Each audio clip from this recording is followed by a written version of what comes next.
I saw a study, and it said it was not here in North Carolina, so it's not completely relevant. But it said that if you have gigabit internet at your house, it increases the price of your house by X percent.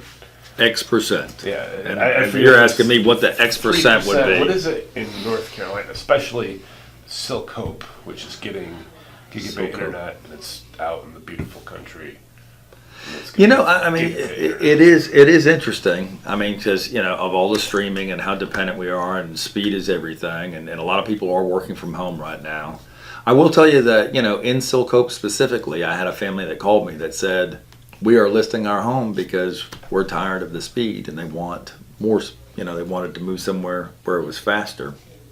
I can also tell you that when we deal with the Raleigh, Durham, Cary, Chapel Hill agents, even though it's not a field on MLS, one of the first things they're asking us is, what is your speed? So it's hugely important.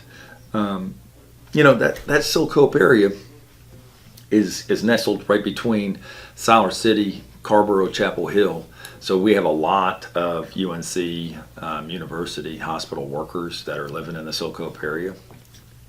And a lot of us work from home at times, and so I would think it would be a big to do. And the other thing to do, you know, if it were to come out to Silk Hope, like I said, everything is gaming and streaming. And I mean, I know so many people that are getting rid of Dish, Direct, Time Warner, and they're utilizing these internet-based TV companies, and they're picking and choosing what channels they want. So I don't know what the X percent is, but I imagine it's going to become more and more important.